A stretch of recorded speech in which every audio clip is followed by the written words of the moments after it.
Hello, myth lover. I'm Maria. Welcome to the Woman and Mythology Podcast.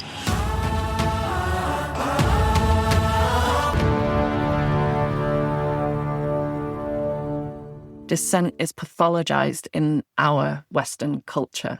The Inanna myth illuminates a completely different paradigm, a completely different understanding of these very human journeys that we go through that take us deep down into landscapes that we previously have not occupied so that we can really learn from our depths the things we need to know to become wiser, to become more embodied, to become more empathic, more humble.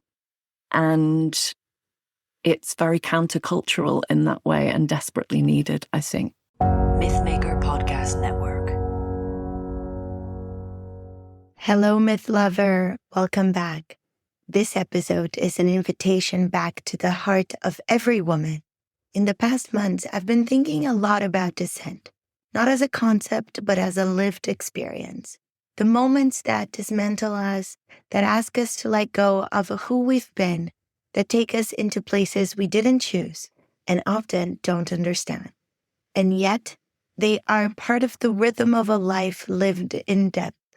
Today, I'm joined by Carly Mountain, psychotherapist, sex therapist, and author of Descent and Rising, and soon to be released, Untamed Pleasure. Carly works at the intersection of myth and embodiment, and her relationship with the story of Inanna opens a powerful way of understanding the inner journeys that shape us. Her book, Descent and Rising, it's one of my favorite books to reflect on the myth of Inanna, and I wholeheartedly recommend it. In this conversation, we explore how the myth of Inanna mirrors the psychological and emotional thresholds women cross, the kind of life events that initiate a descent, and why they rarely arrive alone, what it means to be stripped of roles, identities, and familiar ways of coping, the experience of collapse, and how it differs from true initiation, the importance of being witnessed rather than fixed, the patterns that keep us stuck, and what begins to shift when we're ready to rise, the role of anger, grief, and the body in this process, and how creativity and vitality return as signs of renewal. If you're not familiar with the myth of Inanna, I left a link on the description of the episode with Carly's version of the story. You'll see pictures of the book Descent and Rising with my own notes on it. I highly recommend giving a read before you begin. This is a conversation about moving through, not bypassing, about learning to stay with what is difficult and discovering that something essential is being shaped in the process.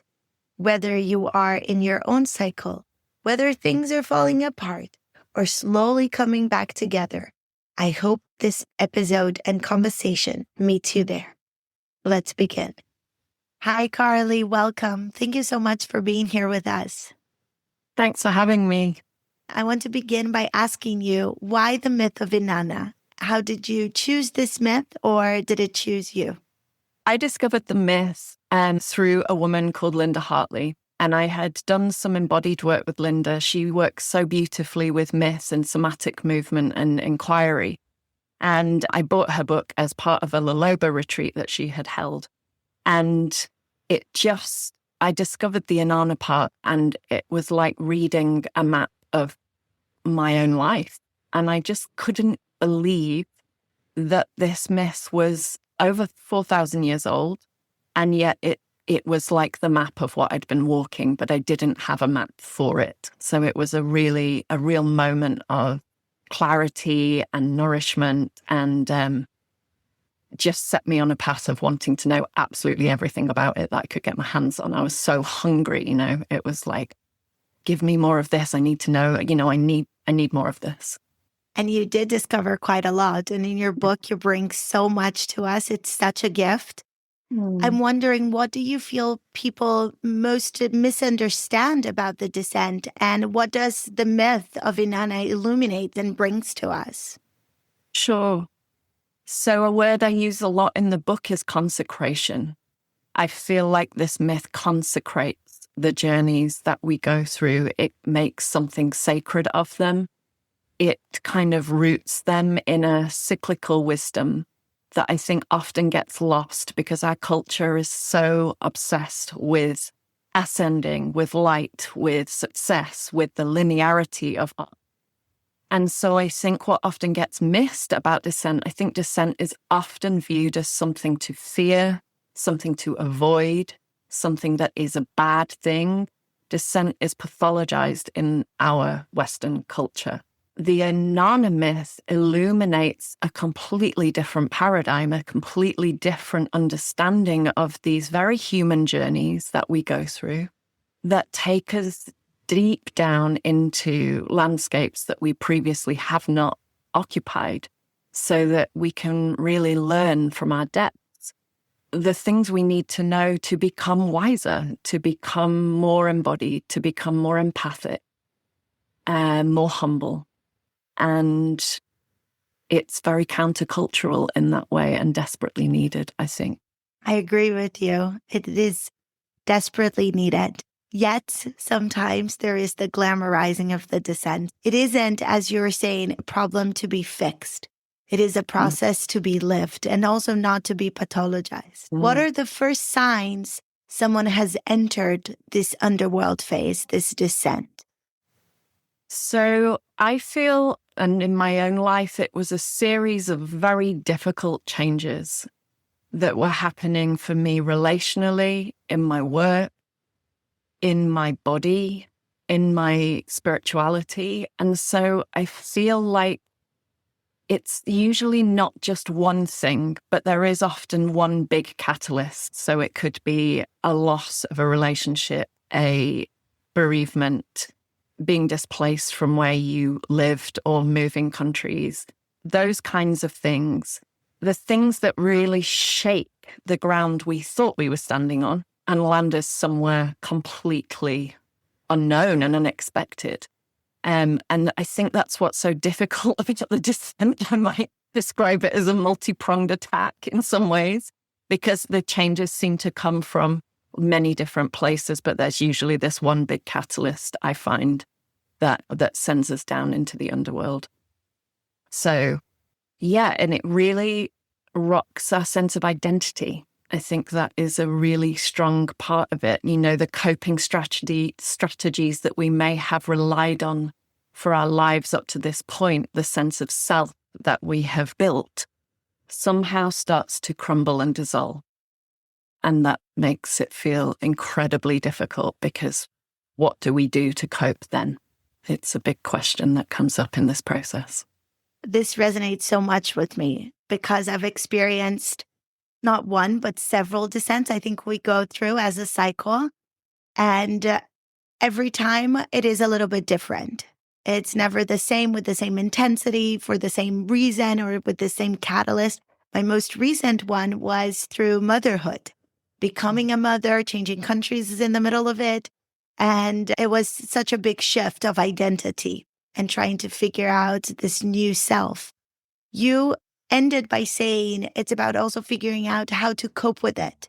For a woman who is experiencing, let's say she is there in the first phases of her descent, she is stripping at the gates. We'll go to the symbols of the gates soon, but how does she cope? One of the core things that this myth teaches is the importance of the witness. So before Inanna descends, she calls in her witness, Ninshaba, and says to her, if I do not return, bang the drum for me, help me return, seek help. So I think what's really empowering about this is to recognize that we have an internal witness. And if we have not yet strengthened that internal witness, the part of us that can bang the drum for us, now is the time to do it, to start to really look on ourselves as we would a friend or a loved one, and really try to see with compassionate eyes and empathy what we're going through. I think that can be really helpful. But sometimes, and I would say often, frequently, the self-witnessing is not enough in the descent. Actually, we need someone to literally bang the drum for us, an external witness. So in modern day times, that is often a therapist. It could be a spiritual teacher, a trusted, wise loved one or friend, somebody who has the capacity to be beside us, but not try to fix us. And that's really key. And I think that's why people often do go to therapists or a spiritual teacher, because it needs to be someone who is versed in trusting the process. And I think because of our cultural lens, many people are not equipped for that. They really want to rush in to help or silver line it or, help us out of there as quickly as possible, rather than recognizing that this is something that must be lived through, and that by living through it, we will be changed in a way that we could not be seasoned in any other way than going through it. This is such an important reminder. And we know that the soul is healed by being witnessed, not by being rescued. And she leaves notice and she begins her descent. She goes through the 7 gates. That stripping is also very symbolic. I think it's one of the key moments of the descent in the myth as well. What does it look like in modern day life? So in the book, I really do focus on embodiment, and Sylvia Brinton Pereira, she is a Jungian analyst, and she defines the 7 gates as being parts of our body. So the crown being the head, and the second gate being the third eye, third one the voice, and so on, the heart, the solar plexus, the womb, and then the root and vulva. In our descent at each of these gates, something is taken from us. Some sense of our identity, some sense of our way of being, perhaps the way we've been in relationship, the roles that we've carried. So the 7 gates are really significant because they are kind of the structure of the descent. And it's really interesting to me that at each gate in the myth, Inanna says, "What is this?" Like she's like, "How can you take that from me?" She's completely like horrified by what's happening. And the gatekeeper replies with the same line every time, "Quiet, Inanna. The ways of the underworld are perfect. They may not be questioned." I struggle with this word perfection. And yet, when I think of nature, I accept it. Because I feel like what the gatekeeper to me is saying is that you must abide by the natural laws here. And something about looking at it that way really holds me, because I think particularly as human beings, we have kind of created this narrative that we should be above the earth, above animal. And I think there's something about remembering down through these 7 gates that actually we are animal, that we are earth. And that we too must abide by those natural laws that hold us within, this is your capacity, this is how it must be, and you must stay here. So there's something incredibly powerful about that. But also when we can surrender to that wisdom and structure, there's something incredibly holding about it too. And, you mentioned motherhood. I feel like motherhood does this to us. Right from birth, right through pregnancy, right? We're held in a natural process that we cannot dictate to it. It shows and does its wisdom through us. And then the birth does the same. And then the way that we then parent that child is somehow an echo of that birth in some ways. There's some wisdom there that we have to then walk with the child as they grow. There are some things we must abide by. And the 7 gates really do hold us in this. I love that, in the surrendering of it, in the non-questioning. We question so much. In some things we must trust. In the process of the descent, we must trust. You probably heard the saying, right? Some things are God's business. Some things we don't question. Mm-hmm. And the process of the descent is one of them. Going back to what you were saying before about not fixing it, not rushing it. So just surrendering to the process. A lot of women, when they describe the descent, or when they describe a dark night of their soul, when they describe a time of nigredo, a time of darkness, they might describe it as collapse. I wonder if for you there is a difference between collapse and the descent as initiation. And how can we tell the difference, and in which one are we in? Yeah. I really love this question. It's one that I haven't been asked before, and I enjoyed reflecting on it. I feel like collapse will be a part of every descent. Laying in a fetal position in a pool of your own mascara, if you wear mascara, is probably going to be part of the descent. However, and there is a point, I think, in the myth where this is also embodied. When she's staked by Ereshkigal and hangs on the hook, she collapses on the hook, right? You can't do anything but collapse in that moment. If you think of it as a visual, the body collapses when it's hung because there's no ground underneath its feet anymore. So I feel like that is quite a harsh and visceral collapse, an enforced collapse, if you like. And I really love unshaming. So unshaming our collapses might be a really beautiful part of this journey as well. All that said, I think it's also really true, and I've had many women contact me about this since I wrote the book who've said, I've lived on this hook for years. Or my mother, I was really moved when I interviewed a woman, Tamara Albana, who's actually comes from Iraq, where this myth originates from. And she was saying, I think my mother's lived on that hook her entire life. And I think she's still there. And it really went in when I heard her say that. So I think that collapse is one that we can and have to actually at some point choose to move through. And what I think is so powerful about mythic maps, and particularly for me, this map, is that it does show that there is something beyond the hook. It does show that the hook is not meant to be lived on. We're not meant to live like a life where we're half dead all the way through it, right? We're meant to thrive. We're meant to live. We're meant to really come into ourselves and rise again. So I think, going back to the word initiation, when we can call in that witness, or when something becomes the witness, like when I found this myth, and it shows us, hold on, you're going through a death process. And beyond that death process is something else that we don't know yet.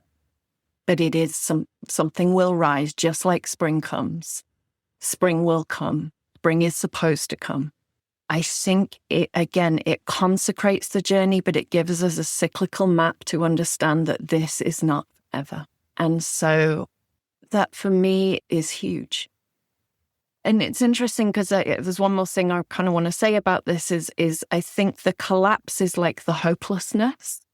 And I think there's a necessary moment of hopelessness in this journey too. I have a quote, actually, I might just read it from the book, by a teacher called Gangaji. And she speaks about hopelessness in such a beautiful way. So she says, hope itself is some projection of a me into a future in order to avoid the catastrophe that is sensed in the present. Whether it is sensed through a newspaper or the television, or just the sensations in one's body. It is not for the faint of heart. It is not a mass teaching. It is not a cult teaching. Mass teachings and cult teachings give you hope. It is a willingness to stand alone where you are and face what you are most afraid of facing, the annihilation of you, without any hope of survival, the end of your life as you know it, the end of you as you think of yourself, the end of all that you have accumulated or gained or lost, the end of it, period. So I go on to say after that, giving up hope is an incredibly foreign concept within a culture that it constantly strives for perpetual youth and the avoidance of death at all costs. And I think historically we had a much more intimate relationship with death. And this myth really takes us back into some relationship with death that we really need in order to be fully alive. So initiation for me is a massive teacher about how we die while we're still alive, and what that changes in us and the way we relate to the world, and then how we walk that wisdom into the world with us as we rise. So it's the opposite of bypassing. It really is collapsing into it, almost like the puppet strings have been cut. And then it's like, okay, if I'm not being pulled up from up there, how do I now stand up with my feet in the earth from underneath me and re-erect myself from that place? That was a beautiful passage and a reflection. Thank you for sharing that. And it really makes me think a lot about the necessary moment of moving forward from that collapse, the sense of hope. It's needed to be lost, but then it needs to be recovered as well. The underworld is a necessary time for women, but we can't overstay, as you said, where we can't spend half of our lives there on a hook, or we will be trapped. If we overstay, we will become trapped in that initiation, in that loop, in that uncompleted initiation. So how do we know that the time is right for the process of ascent, of rising to begin? And what are some of the signs that we should look for as we begin this ascent? So I noticed that a creativity is kind of cultivated in this process for many, many people. And it takes creativity to rise, because I feel like what we do as we rise is that we create new structures, both on the inside of ourselves and on the outside of ourselves in our lives. And that process probably starts in the descent, like in what we shed kind of seems to hold clues for what we're going to rise into. But it's really different for every single person. And so what are the clues? I would say a creativity, some creative spark starts to, a kind of a green shoot starts to kind of poke up through the earth inside of us. And interestingly, I think the thing that keeps women hanging on the hook, or anyone hanging on the hook, can be victimhood as an identity. And I think victimhood, like I really, in my psychotherapeutic practice and in the circles I hold, I really love to hold with the people I hold, the parts of us that have been a victim of something, to really grieve that, to hold it, to recognize it, to name it. And there is a defensive strategy that we sometimes employ where the victimhood becomes who we are. And I think that's when we get caught on the hook, like, this is how it's always going to be. I have no other choice. I can't do anything about this. All of those tropes. To shed the victim identity, and I think this is part of what Ereshkigal's rage embodies, it's that upregulation of, no more. This is not happening anymore. And through that upregulation, that kind of fire of anger rising, that fire of our creativity rising, something starts to shift. So thawing anger can be a sign. Starting to question the old stories that keep you stuck in victimhood. Like, how do we bring the hurt parts with us, but realize that we also have agency and power? And then, starting to kind of walk some of the nakedness of ourselves back into the world, protected in a different way. And that's really vulnerable. Rising is a really long process, I think. I love what you bring about creativity and the creative life as indicators. As you said, it can be different. It is different for every woman. I would say there are probably as many ways to be creative as there are women in this world. Just that as a reminder and as an indicator, look for where that creative spark is. And also touched me deeply what you said about the survival archetype. To really become that can be another trap that we fall into. And Clarissa Pinklest, as you know, that I've done a lot of research through her work, and she would say again and again, a woman would never come into full relationship with that wild woman archetype, with the thriving archetype, if she is trapped within the survival archetype. They just cannot live in the same body. So thank you for sharing that. Very interesting insight. What do you think is the most important thing that Inanna learns in the underworld that she could never learn in the topside world, in the world above? The whole story is about her going down to meet her dark sister who she's been estranged from. So I think reclaiming relationship with the dark, sonic, feminine energies is a fundament of this myth. And we can't learn that above ground. We have to go down into the body, into the energies of that dark, fertile ground. And I think also the dark feminine is often portrayed as only the victim or only this kind of like exiled one. And that is part of her, but she is also that inherent creativity. She is the void out of which everything is birthed. So she is certainly not... to reclaim, to be initiated by those energies is something we can only experience through descending in and down. I absolutely agree with you that the journey of Inanna is about Ereshkigal. It's a longing for her, and at the same time is a void that she needs to fill through the process of coming into relationship with Ereshkigal and all that she symbolizes. That just led me to a thought here is, do you think that every woman's descent is about meeting some sort of Ereshkigal, some sort of dark feminine, or there might be descents for women that are not related to that? I see Ereshkigal as part of the underworld of the body. So I have not met anyone who has been through a descent without meeting Ereshkigal. And this is what the map seems to show us. Like, you can think of Inanna and Ereshkigal as two sides of the same coin, if you like. And so if you've been Inanna in the upper world, if you've been particularly for women who've been very successful, because, Inanna is an empowered woman. She is a queen. So she holds that energy and that sovereignty and that kind of empowerment already. And yet there's something she needs to go down to be initiated by. So the myth seems to teach that all initiations take us to Ereshkigal, that Ereshkigal is an inherent part of all of us and the earth herself. So I feel like that's the teaching. I'd be very curious to hear if someone has experienced something different than that.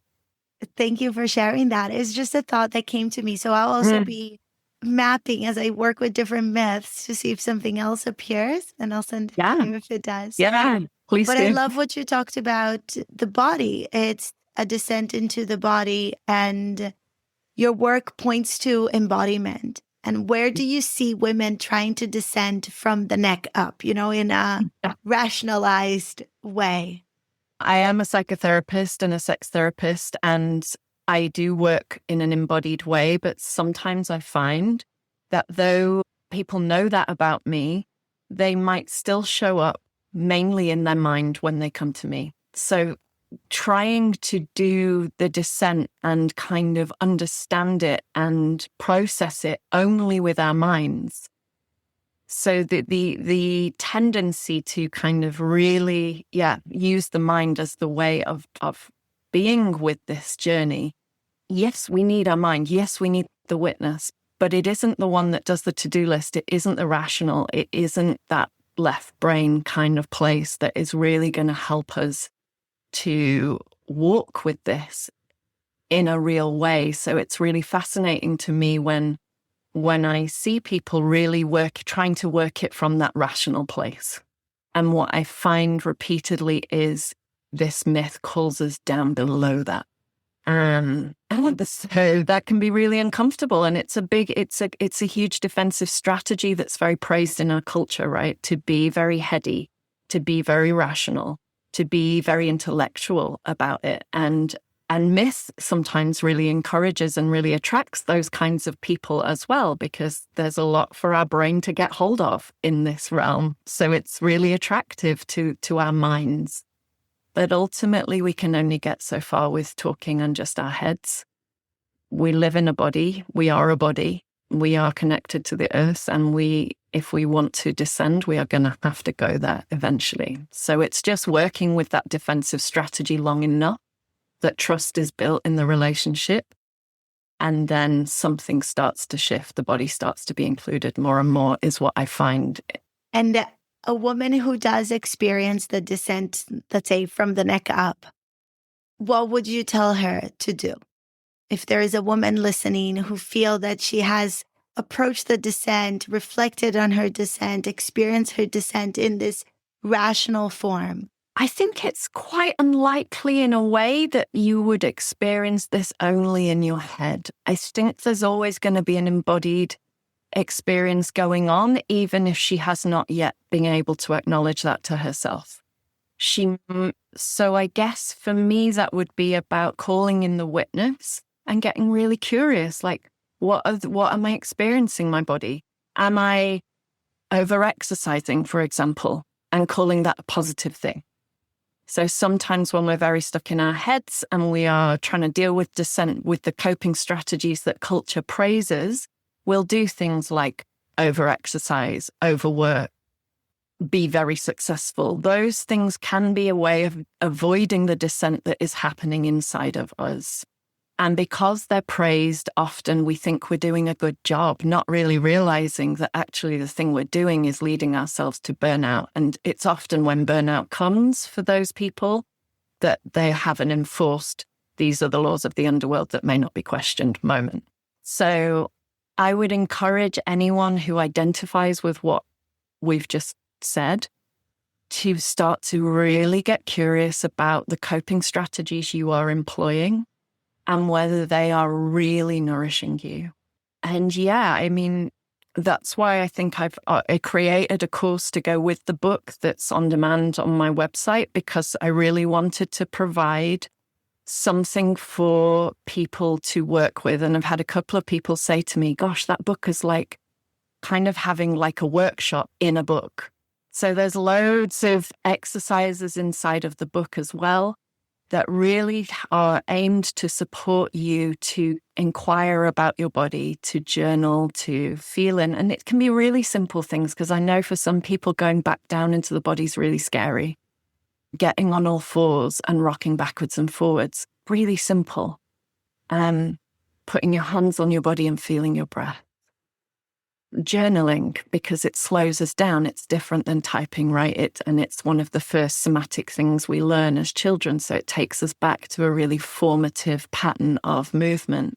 All these things can be really simple and quite unthreatening ways of starting to just go, oh, what is my body doing in this? Yeah, bringing our curiosity there is really key.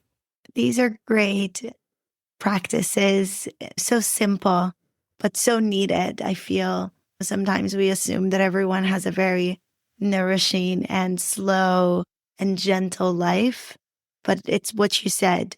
Our success practices are applauded, and that makes it very hard to let go of them. Let's talk a little bit more about the myth.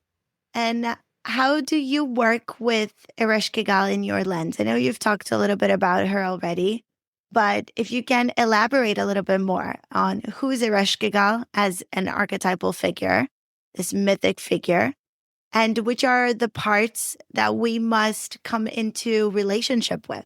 So Ereshkigal for me is that dark, sonic feminine. She's instinctual. And in the myth, she has been in exile. And I think that can happen and has been encouraged to happen in the culture that we live in the West, because often we are encouraged to use our heads, dissociate from our body, keep going, be constantly on. And, for women, because we are naturally cyclical with our menstrual cycle in our bleeding years, we're constantly going through a process of descent and rising month after month. But we're often taught to suppress even that. Young girls put on the pill at the drop of a hat. It's very common in our culture. And then, we might get to perimenopause, and then often HRT is prescribed straight away at the moment a little bit of chaos comes in. So I'm not saying that those things are always wrong, but I think in our culture, they have become too much the norm. The suppression of the feminine and our wild bodies is more normal in many ways than being in our untamed Ereshkigal nature. And so I think Ereshkigal is exiled in the culture, and she therefore becomes exiled to some greater or lesser degrees inside of us. One thing that I love zooming in on in the book is the sacred rage aspect of Ereshkigal, because when Inanna goes down to meet with her, she's not happy about it. She's like, how dare she? And when she meets with Inanna, as we said earlier, she stakes her and hangs her on a meat hook to rot. This is not a loving sisterly moment. This is quite violent. And so I think she really invites us to those energies in our humanity that are much more taboo. And yet, if we can meet that part of us, whether it's acting in or acting out, whether we are, and again, it can be things that seem to be benign, like over-exercising can be a form of violence towards ourselves because we are pushing the body to a place that it doesn't want to go. So in everyday life, these energies will be present in us, but often we don't see them for what they are. I think also women are really encouraged to be benign in our culture, pleasing and polite and accommodating. And so for women who have disowned their anger, I think Ereshkigal has huge medicine because, and we're seeing it right now in the culture so much, many, many women starting to say, no longer can we live like this. We're not putting up with this. Things have to change. So we need her medicine. We need her medicine always, but we need her medicine in this time because she is that sacred no. She is the boundary. She is that passionate uprising of truth, unfiltered truth, as it is in that moment. Yeah, she's hugely medicinal. She is. And I'm very attracted to the use of the word sacred rage. I find them so powerful, so empowering, and as a way of putting boundaries. And then what you said as well about saying no's.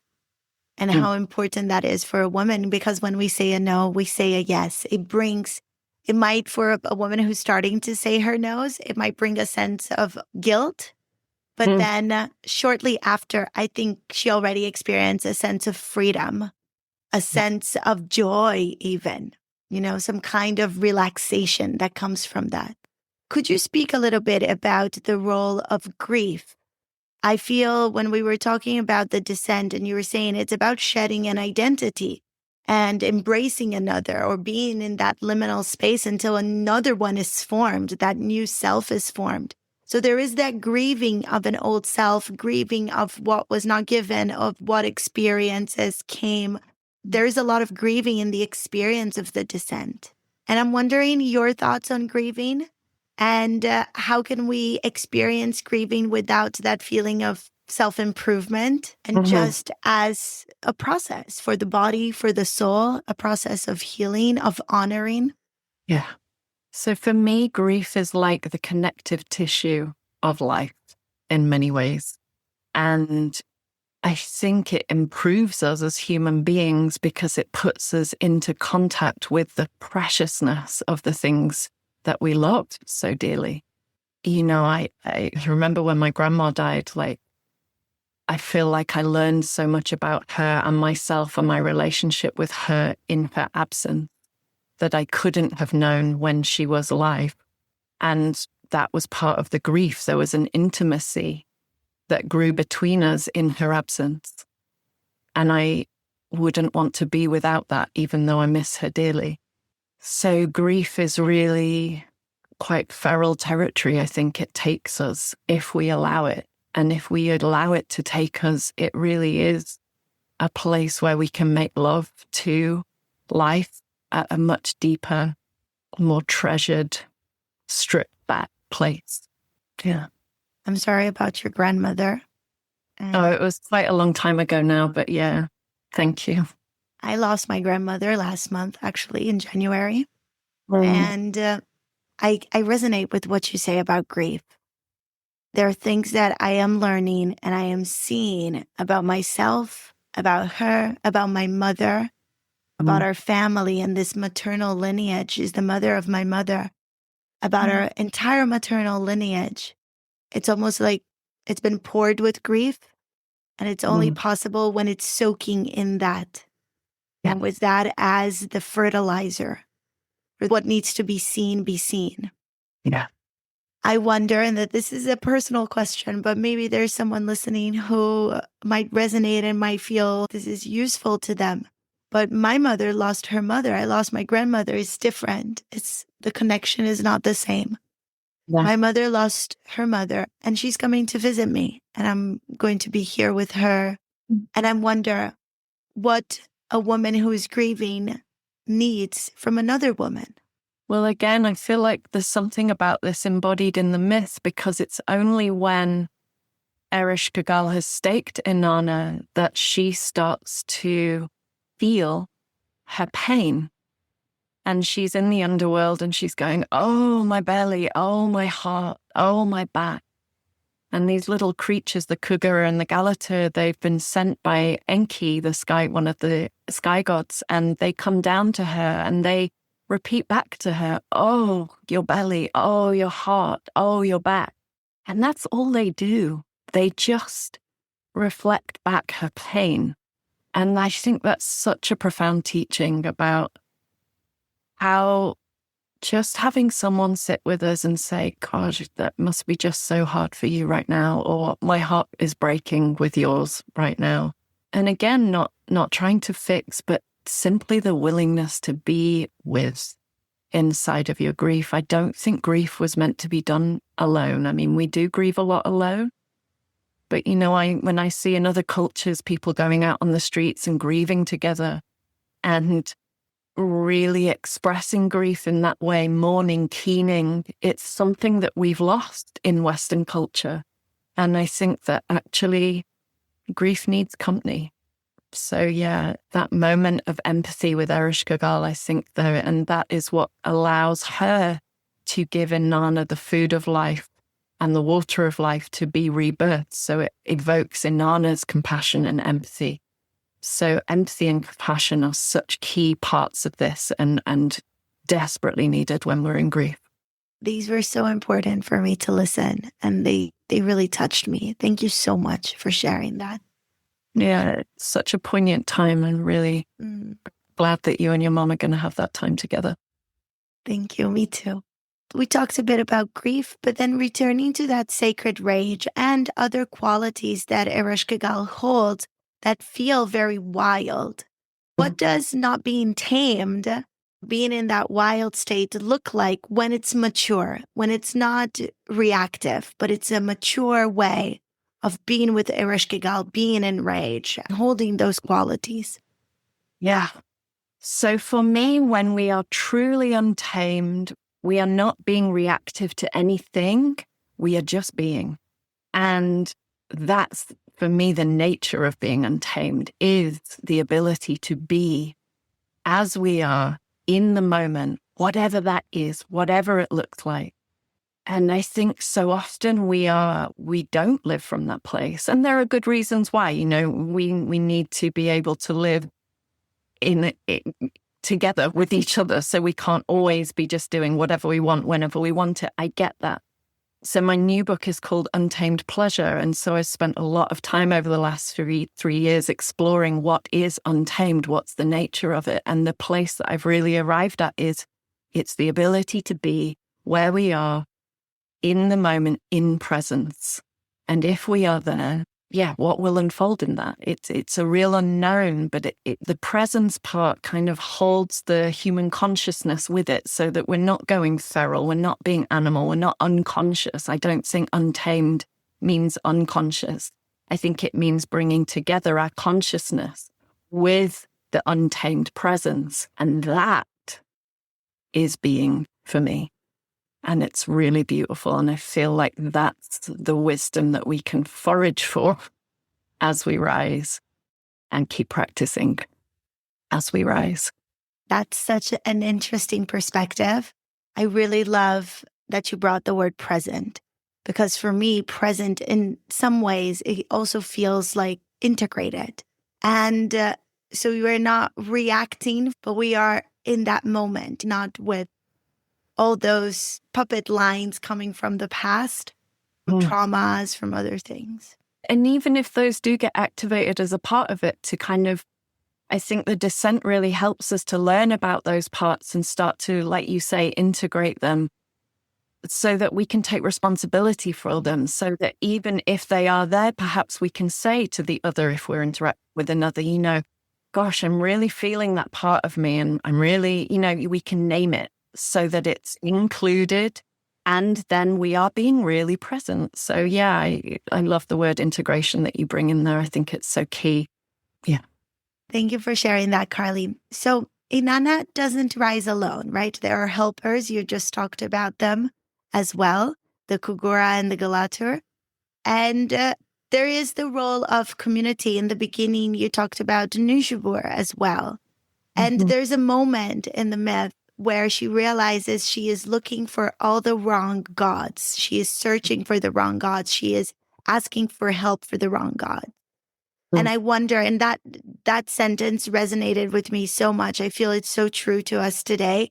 We are searching for solutions, help, guidance, sometimes by the wrong gods. How do you see this in our world today, in women's life?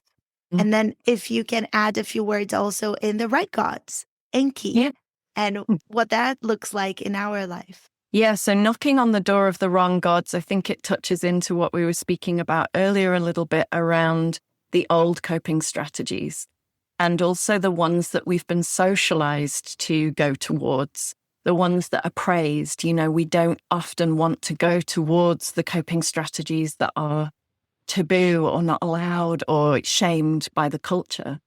The culture and the community around us, I think, really shapes us to deal with descent and rising in a very specific way. And I think the Inanna myth and the shedding of that is part of it.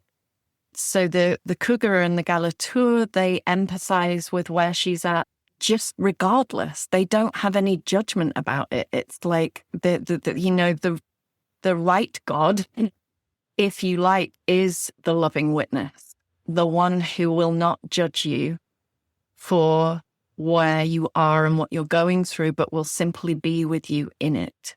And so a good way to spot us knocking on the door of the wrong gods is when that God is either punishing or does not believe us or shames us in some way.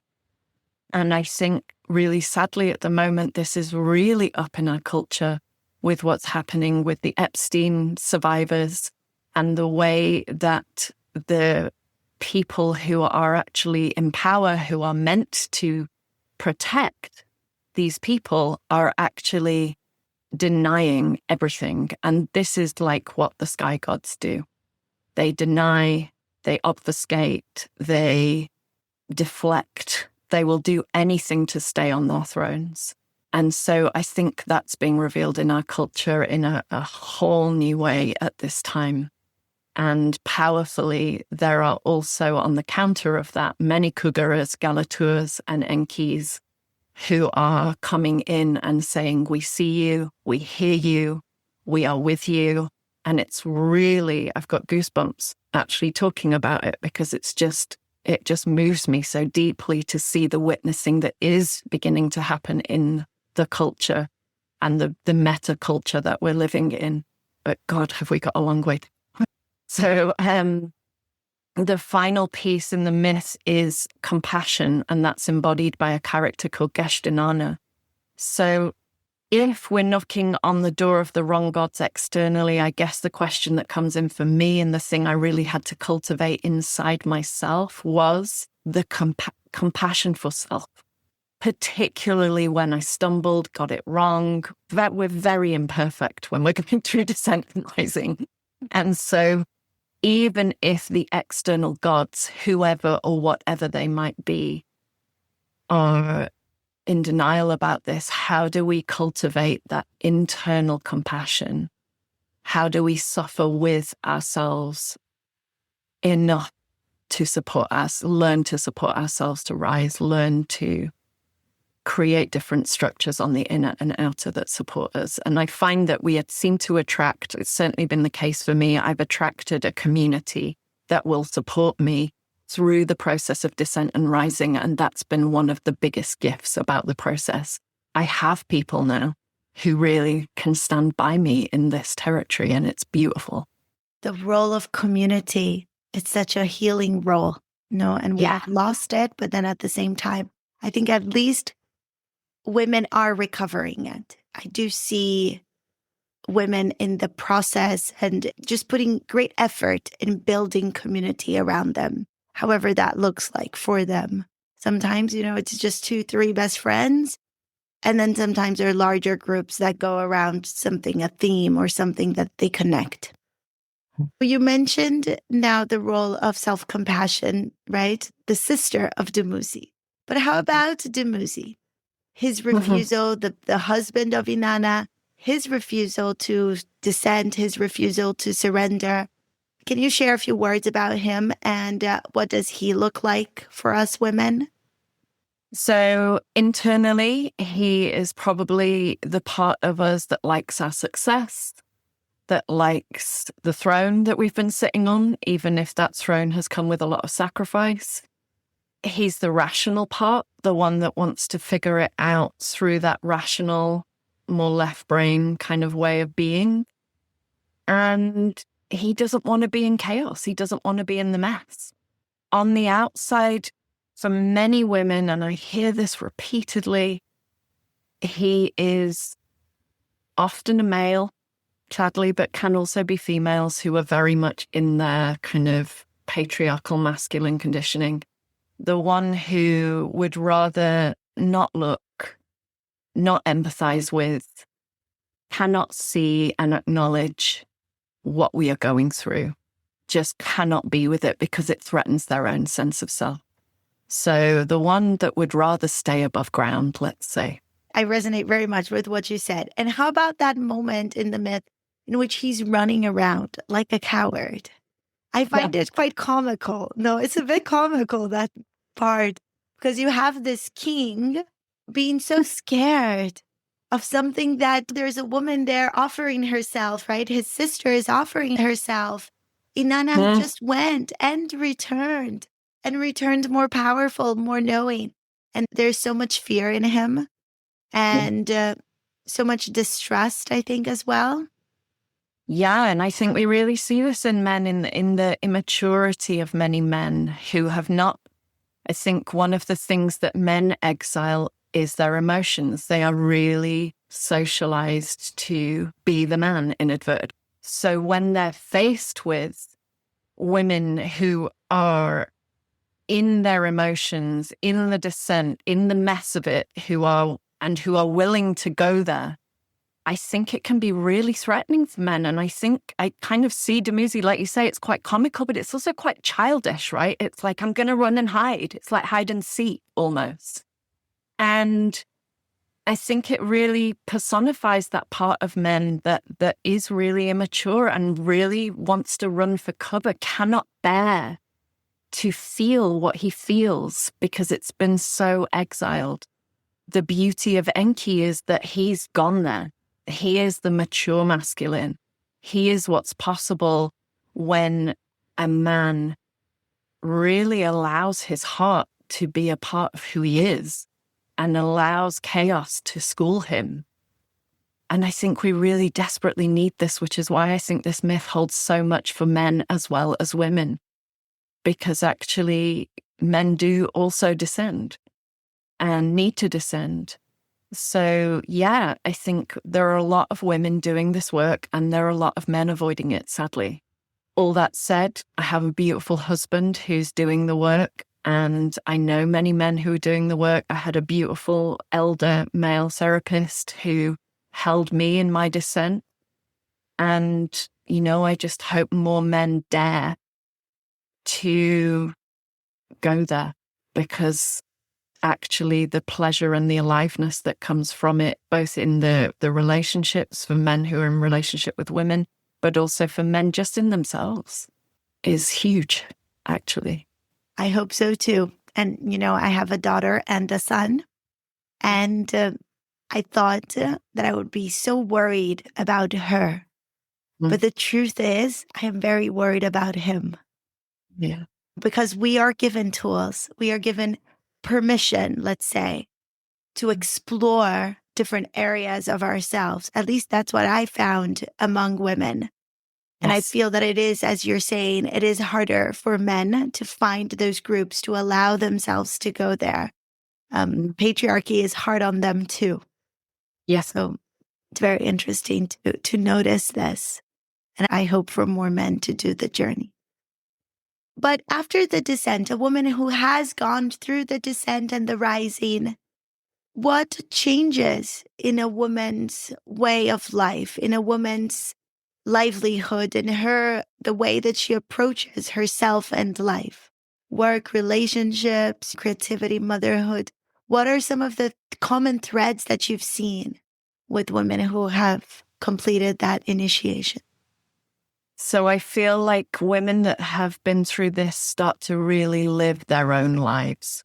You know, if we think of those puppet strings of like the ways that we were taught to be, I feel like once that's been cut, there's this sense of who am I and how do I want to be?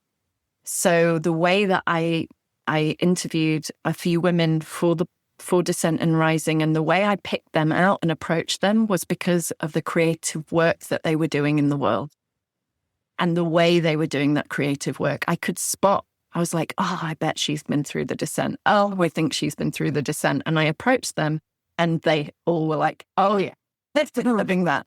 And they were shared it with me because the things that we produce, we really come back with a very deep, soulful sense of our own creative energy, I think, as we emerge from this. And that affects the work that we do in the world, the kinds of people we're attracted to work with, the kinds of relationships we want to have. And as you said earlier so beautifully, when we have our no, we also can have our yes. So in my new book, Untamed Pleasure, which really kind of looks a lot at the rising energy of our sexuality and our creativity, I think we start to, it's almost like the shedding, it unclogs the system. And the composting of everything that we have shed provides this really fertile ground for all this newness to come up through us. So I find often women that have done this work also reclaim their sexuality and their pleasure and start to really embody that, really abide by the laws of their own bodies in a new way. A lot of women seem to follow their cyclical wisdom and their womb a lot more. So a lot of women I've worked with also reconnect with menstrual cycle tracking, for example. And I've also been contacted by so many women who've been going through their menopause initiation, who have really listened to their body and really traversed that initiation with the Inanna myth as a guide. So I think, yeah, in summary, listening to the body, a real, authentic, depthful expression of creativity, and a new embodied sense of our sexual pleasure, or perhaps certainly a sensual pleasure that is very much alive and tactile to the world around us. That's beautiful. And for our listeners, I feel it's like so encouraging.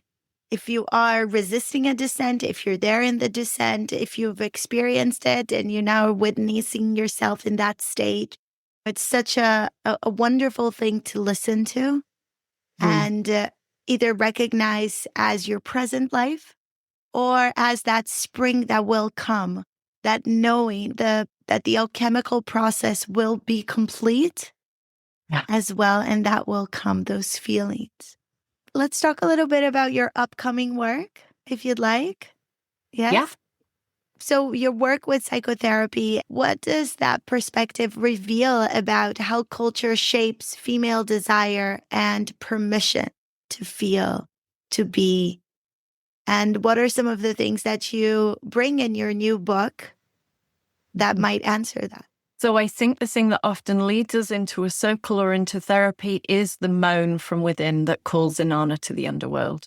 You know, it's a moan, it's a call. I think that is a form of desire. For me, it felt like a hunger to reconnect with something that I could feel. I was trying to remember that I'd lost contact with. And so I think even though that takes us to painful places, it also leads us back to pleasure. So what I've aimed to do in the new book is kind of, so many women contacted me and said, oh, I love the book and I love that you talk about rising, but I want to know more about rising. Tell me more, kind of thing. And so in Untamed Pleasure, what I am trying to do is kind of bring together the places where we are caged and restricted and the keys that we can discover that unlock that and allow us to move beyond it. And so I think oftentimes what I find quite difficult is that there's often a splitting in the culture of either or. I'm either going to talk about pleasure and it's all going to be pleasurable and amazing, or I'm only going to talk about descent and it's going to be terrible and death. And I really love, I feel like that's the split, one of the ways we split Inanna and Ereshkigal. So in the book, one of the things I talk about at the beginning is what I call the pleasure paradox. And that is that the road to pleasure is not going to be all pleasurable. I find that time and time again in working with people and in my own life. But that's not a bad thing. That only by going to the things that block us to pleasure, which is ultimately love, an experience of love and presence with life, only by working with meeting, integrating the things that block us to that, can we reveal it and flow into it. Because while ever we're using our life force to hold us away from that thing that we're so terrified of looking at, all the life force is going there. So this book the new book it has 12 cages and 12 keys to help us basically meet and integrate those cages and move beyond and through them. And with Descent and Rising, I interviewed, it kind of focuses around like 7 women's stories, whereas in this book, I interviewed over 60 people. So it's got lots of shorter examples of how people are living this, the kinds of things that we bump into. So we move through choice, we move through the wild body, we move through unshaming and alchemizing shame and trauma, and we move into knowing the body and the pleasure anatomy of the body, really finding self-pleasure, finding sensuality, finding ways to creatively transgress the cages that hold us back from the fullness of our aliveness and rising. So it's a really joyous thing to be in, and I'm really excited to share it with you. Sounds very transformative. It must have been an incredible experience to talk to all these different women and learn from their stories. I find it through my work and in my classes, one of the greatest joys, not just working with the myth, is also listening to women's stories. I'm sure it was a very beautiful, moving, inspiring experience. When is the book coming out? So the book is out for pre-order now. And if you pre-order it, you also get 2 free gifts. One is an Untamed Pleasitation, which is basically like a 10-minute audio meditation that I've created to really invite us into our pleasure body. And then the second one is a sensual yoga practice, which again is really aimed to bring us into our body, into feeling and kind of support us in our untamed pleasure. And it will be officially out in June. So yeah, when the summer, around that rising energy of summer. That's fantastic. So make sure the link for the pre-ordering is in the description of the show notes. And what are some other offerings, and how can our listeners connect with your work? Where should they go? Is there anything you would like to share with them? Yeah, sure. So you can find everything about me on my website, carlymountain.com. On there is lots of free resources. With the release of Descent and Rising, I did a whole conversation series, and that's still available. And you were a guest for that as well, Maria, at one point. Yeah. And so that's still there as a free resource. It's got so you can, if you sign up to my mailing list, you get direct access to that. There's also an Inanna Yoga Nidra there. And I have various courses and different things coming up in the summer that will be launched soon. So yes, go to carlymountain.com, or you can get me on Instagram as well. Lots of things to explore and lots of resources to support, hopefully. Beautiful. I'll make sure the links are on the description of the episode. And before we close, Carly, I'm so grateful for everything that you shared here. I want to ask you one last question. If someone is at the beginning of a descent right now, what would you tell her? And if another one, is in her ascent, what would you tell her? So with the descent, I would tell her to trust the process, to trust that something bigger is at work and this feeling will not last ever. So to reach for the support and trust that internal voice that is gradually being uncovered in you. Trust that, follow it. It will not let you down. It's really revealing that inner voice, that inner compass, and following that, even if it doesn't seem to make sense. And the ascent is very similar, actually. How do we keep following and strengthening that instinctive knowing that has been muzzled or exiled in the past? The things that we were told to ignore or tidy up. How do we keep following that instinctive knowing, trusting it, walking it into the world? And conversely, it's hard work at times. So when we need to rest, to let ourselves rest, both in the descent and the rising, right? We don't have to get it all right. It cannot all be done in a day. So trusting our instinct to follow and be, but also to just take a moment to just allow yourself the spaciousness to integrate what's going on, because it's a big journey and it's not straightforward. So yeah, we need to take our time. Thank you so much. This feels so nourishing. Thank you for those words as well. And for your entire wisdom, everything you shared here. Thank you. It's been a great pleasure. I'm sure our listeners are also delighted and just feel so full right now. So thank you. Oh, thank you so much for having me, Maria. And thank you so much for such thoughtful, depthful questions. It's been a pleasure. And to our dear myth lovers, see you in our next episode. Until then, remember, your life is a story only you can tell. Stay close to what feels true and sovereign within you.